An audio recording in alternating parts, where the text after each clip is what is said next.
Bava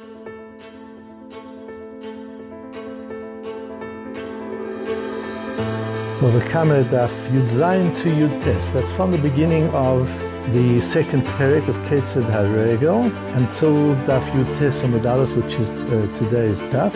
Instinct and intention, Chatzi Nezek Tzorot. Let's try and understand this concept of Shor HaMazik, the particular category of damages called Shor, the ox. The category is divided into two subcategories, and one of the subcategories is divided further. The category is Shor, the ox, and remember, these are not definitions, these are icons.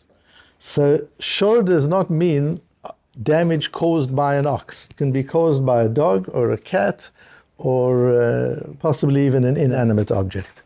The Shor is an icon for a certain type of damage. That's the damage caused by something for which you are responsible. Something for which you should have been able to foresee the possibility of damage. And since it's your responsibility, you are obligated to pay and to compensate the nizak, the person who has been damaged. Within Shor we have Keren and Shein and Regel. Keren, again, is an icon called the horn. It doesn't mean it's only when the ox damages with a horn. It means Keren is aggression. When the ox is aggressive. Now, the ox can be aggressive in two ways. The ox can be aggressive unusually, because oxen are not naturally aggressive if they're not provoked. If an ox unprovoked goes and gores somebody or something and causes damage, that's called Keren, that's called damage of the ox with his horn, the horn again being the icon for that particular type of damage. And in that situation, the owner of the ox is chayav only chatzi nezek, is chayav only for half the damage, because he couldn't really have been expected to predict that his animal was going to gore. It's unnatural. It's not instinctual for an animal to gore if it's unprovoked, so he wouldn't have taken protective measures. If the animal consistently gores, that becomes its nature. And then you know you've got a goring animal, you've got an aggressive animal, and you take steps, then you become chayav nezek shalem. On the other side, you've got Shein v'Regel. Again, the icons are tooth and foot. Those are the icons. Doesn't mean the damage is done with a tooth. It doesn't mean the damage is done with a foot. It means the damage is done instinctually, the way the animal naturally operates, which means the owner understands that this is a program. The animal is programmed that way. And the owner understands the program and should take the necessary steps to make sure that the animal doesn't go wandering into other people's property.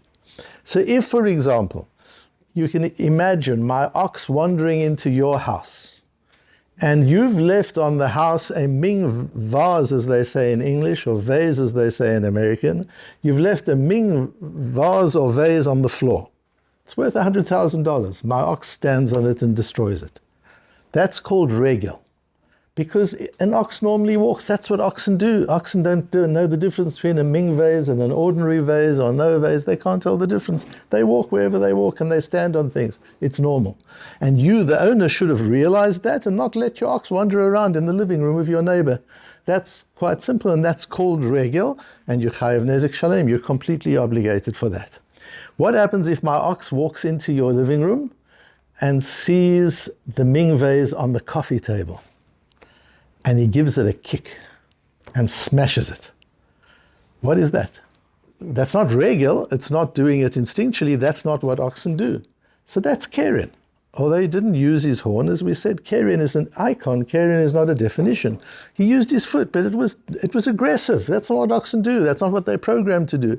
And I couldn't have known that my ox would do that, therefore I'm only chayav chatzi nezek, only $50,000 is what I would have to pay, not the full $100,000. And even that probably not, because I pay no more than the ox is worth in the case of chatzi nezek. At the beginning of our perek, we're introduced to a new category, and we'll see how new the category is. The category is called Chatzi Nezek Tzorot, and we'll learn about it in a moment. But what's important in this Gemara is to appreciate that the Gemara sets apart instinctual behavior and intentional behavior. Kavanato lahazik, intentional behavior of an animal, is Keren. Instinctual behavior of an animal is Shein v'Regel. Those are the two subcategories of Shor. And if it's instinctual, it can't be intentional. If it's intentional, it's not instinctual. In the case of an animal, what's important to understand is that a human being is different. A human being can take something instinctual and elevate it to the level of intentional. And we do that with many of our mitzvot. If we eat a meal and we say a bracha, what are we doing? Eating is instinctual. Saying a bracha is intentional. By saying a bracha on the eating, we're taking the instinctual and elevating it to an intentional. Because everything a human being does should be intentional. That's what makes a human being human. A human being should never say, well, it was just instinctual. I just got angry. I just got mad at somebody. I just did that. There's no just. I'm only human. There's no such thing as only human. A human being is only a little bit less than Hashem himself. What do you mean only human? A human being is like a malach. A human being is unbelievable. So to say, I'm only human, I just did something, I was driven by instinct. No such thing. A human being has the capacity to override instinct.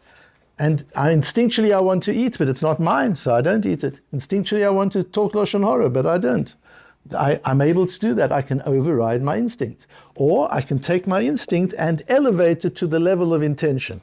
That's what humans can do, but animals can't do that. So as we learn about the shore, we've always got to understand the difference between that animal part of us, which is all about the shore. We're not just learning about animals, we're learning about the animal program in the human being. But bear in mind always that the human being, Adam HaMazik, is different because the human being is capable of overriding instinct and of elevating instinct. So let's go through some of the lomdus if we can. So the Mishnah says, how does regel work? The shaber b'derech hilucha.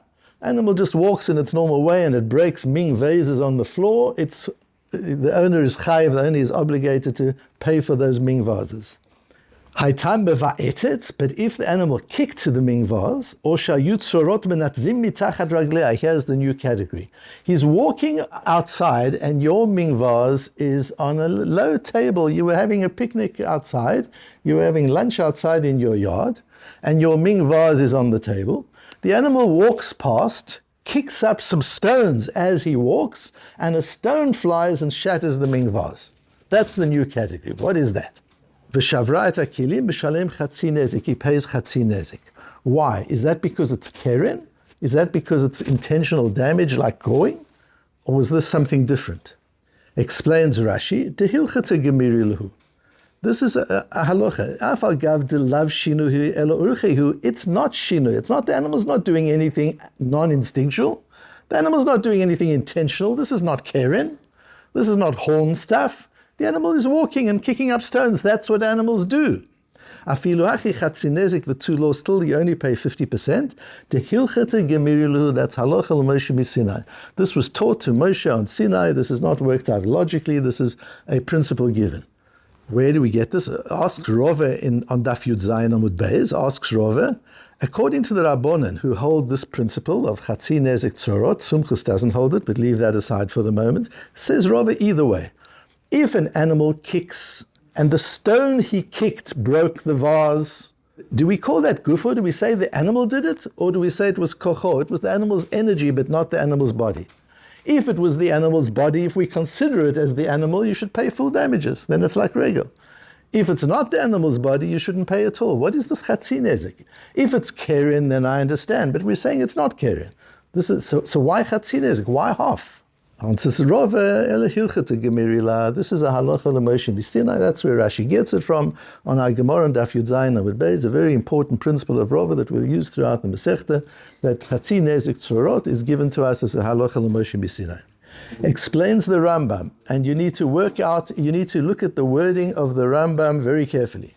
Says the Rambam in the Perish HaMishnayos, the one category is damage that she does, the animal does, an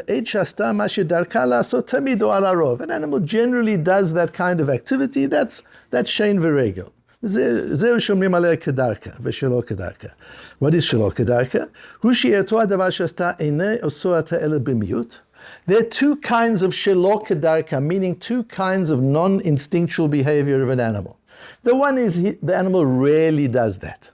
Like just deciding to shatter a ming vase. Animals don't shatter ming vases. It's not what they do. It's not their thing. So that would be one case of shelo kedarka. Another case,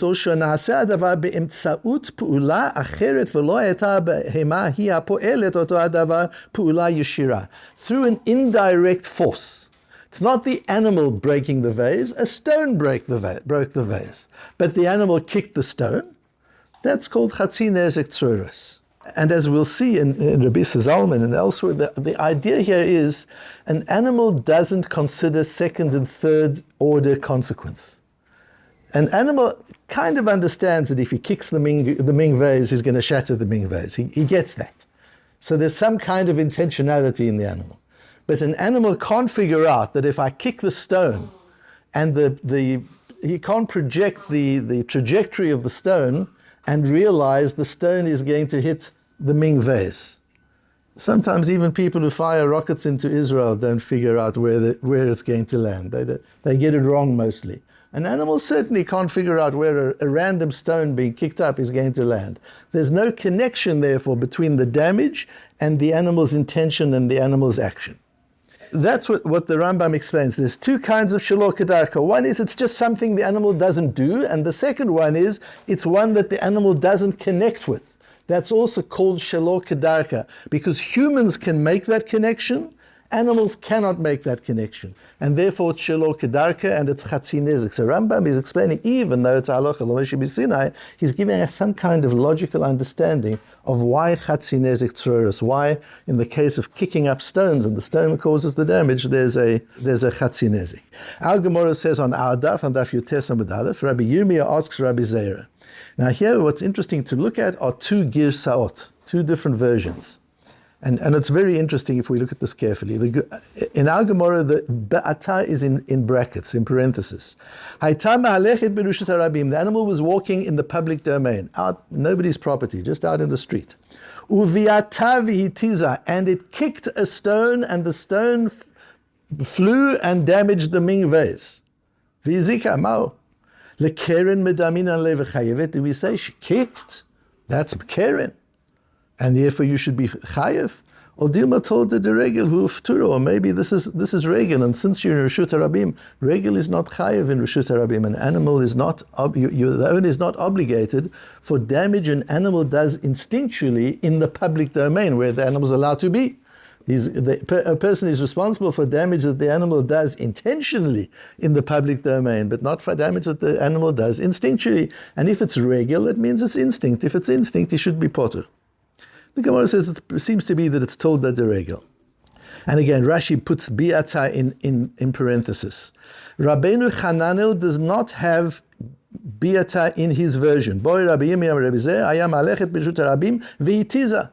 Rabbeinu Hananel's Gemara didn't have that word uviata that we have in brackets, which makes it very difficult to understand. And by the way, the Rif follows Rabbeinu Hananel. The Rif is a talmid of Rabbeinu Hananel. So the Rif has the same version as Rabbeinu Hananel, which is not like our version. So it would read, this animal is walking in Reshus Harabim, didn't kick, it's just kicking up stones as it walks, normal. And the stone shattered the ming vase. Now that doesn't really make sense. Why is Rabbi Yirmiyah even asking such a question? Of course that's Tzuros. That's the case of Tzuros. That's the case of kicking up stones, and that's it. What are you even talking about? Why is that a question? Just because it's in Reshut Harabim, that doesn't make a whole lot of sense. Notice the Rambam, who is a talmid of the Rif indirectly. The Rambam regards the Rimi Gash as his father and his Rebbe, and the Rimi Gash is a talmid of the Rif, you'll remember. And the Rambam almost always follows the Rif. But here the Rambam says, what does he do? A different version? Does he not accept the Rif's version? Why does the Rambam put the word viatai in? Because the Rambam learns you can't learn this without viatai, even if you don't have it in the version. The Gemara's question must be, what happens if the animal kicks a stone? The Gemara can't possibly be talking about the animals just walking and a stone flies off its foot. It clearly is talking about biata. So even though the Rif doesn't have it in his version, says the Rambam, you've got to understand that is really the question. And the Even Ha'ezel, Rabbi Zalman was the great Rosh Yeshiva of Eitz Chaim here in Yerushalayim. Before that, he was in Europe, was one of the very great Rosh Yeshivas in Europe. And I've told you before that one of my father's regrets till his dying day was that he had one opportunity in his life to see Rabbi Zalman, and he wouldn't have had the time to speak to him. He would only have had the time to see him, to walk into the yeshiva, take a look and go, because he had a flight to catch. And Rabbi Elia had asked him to do just that. And the next time he was in Israel, Rebellia said, did you go and see Rabbi Zalman's? I told you to do. My father said, I had a plane to catch. We couldn't even stop and have a look at him. And Rebellia said to my father, you would not have been the same person. Had you just stopped and had a look at him, you would never have been the same again. That's Rabbi Zalman. Just to understand the greatness of these people, we're going to look at a Rabbi Baruch Ber in a moment. I spoke to a talmid of Rabbi Baruch Ber once, who was a young boy when he was in Rabbi Baruch Ber's yeshiva, and I said, did you ever understand Rabbi Baruch Ber's shiurim? Because it's very difficult to understand even the written ones. He said, no, of course not. Never understood a word of them. I said, did you ever miss a shiur of Rabbi Baruch Ber? He said, chas v'shalom, never miss a shiur of Rabbi Ber. I said, why would you never miss it if you didn't even understand it? He said, because you weren't the same. After you'd heard a shiur of Rabbi Baruch Ber, even if you didn't understand a word of it, you weren't the same anymore. That's the power. This is the kedusha of these great people. And this is our generation. This is 100 years ago. These are people that we know. Our Rabbeim know and learnt with them. That's how great they were. Rabbi Zalman says, "Aval be'ita ba'aretz b'lo kelim devada ein kavanata lahaziktaha ein la seichel leida sheyilchu atzrorot v'yaziku b'makom acher kelim." It's not the same as stamping on the ming vase. Stamping on the ming vase is instinctual, that we understand. But kicking the ming vase is something the animal can't put together. Beata is a different category. To kick, not kicking the ming vase, that the animal understands. To kick a stone and understand the stone could damage the ming vase, that the animal doesn't make that connection, because animals can't make that connection. And that's why that's a different question that the Gemara is asking. What happens if he kicks? And that's why you've got to have kick in it, because without the kicking, it's obvious. It's the kicking, that using an instrument, using a weapon of destruction is not something animals do. They destroy with their bodies. They destroy with their own energy. But to use a weapon of destruction, an animal doesn't do. That's why you can't call these people down the road in Gaza, you can't call them animals. Animals don't do that. They don't use weapons of destruction. They cause damage as they go around their daily life. But they don't use weapons of destruction. Using a weapon of destruction is kavanatol azik. You can only use a weapon of destruction if it's intentional. And animals are not intentional in that kind of a way. They might be intentional if they use their body. They push against you, they gore you, they know what they're doing.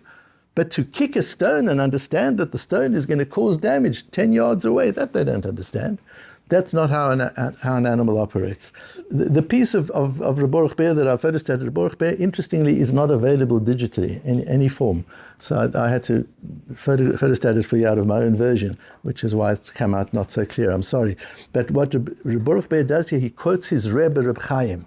And he says, Reb Chaim innovated an important idea, saying, this Chatzi Nezek Tzorot is not that the Torah tells us, the Halacha L'Moshe B'Sinai, that it's a reduced fine. Instead of full damage, you pay half damage. What the Halacha L'Moshe B'Sinai is telling us, this is a new category of Nezek. Within Shor, there is Shein, there is Regel, there is Keren, and there's Chatzi Nezek Tzorot. There's a different kind of a category, that there is a situation where an animal damages with its energy and not with its body, and still you're partially responsible for that because you should have predicted that that's something that could happen, even though the animal didn't intend it to happen. That's what happens when animals walk and there's stones around. You should have been able to figure that out to some degree, and you're chayav for chatzi nezek tzorot. And that's why we've got a Rashi on Daf Yud also, where Rashi says even if the animal does that, kicks up stones, it's like a pig kicks it up with his nose. It's still Tolda de regel, it's still called regel. It's still chatzi nezek tzorot, because that's a category of regel. Regel is the limb an animal uses to throw a weapon of destruction. Like we use a hand, an animal uses its leg. That's the only way it can do something, not with its own body. It can go with its horns, that's its own body. It can push with its body, that's its own body. But to kick a stone, it needs its foot. So it's always regel. No matter what part of its body a particular animal uses, a dog picks up a ball and throws the ball with its mouth, and the ball causes damage, that's regel. That's chatzi nezek tzorot of regel. That would be a case of regel in that case. And in all this whole discussion, so we've introduced the idea of chatzi nezek tzorot, which is an idea which we will revisit over and over again in Bava Kamma. But what's important again is, as we said at the outset, we're studying animals. We're studying animals, and therefore we're also studying the animal in us. In animals, intentionality and instinct are separate.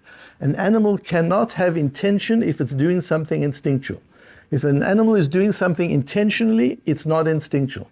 Not so with human beings. Human beings can do something that is instinctual and elevate it to the level of intention. And that's called a mitzvah, or an avera. And a human being can can take an instinctual impulse and can override the instinctual impulse. We have that ability. A human being can never use instinct as an excuse. And a human being can never use I'm only human as an excuse, because there's no such thing as only human. A human being is the most powerful, the most wonderful, the most supreme being that Hashem created on this earth. And we are responsible for our actions, and we are accountable for our actions, because everything we do has the capacity to be intentional, and we're expected to make it intentional.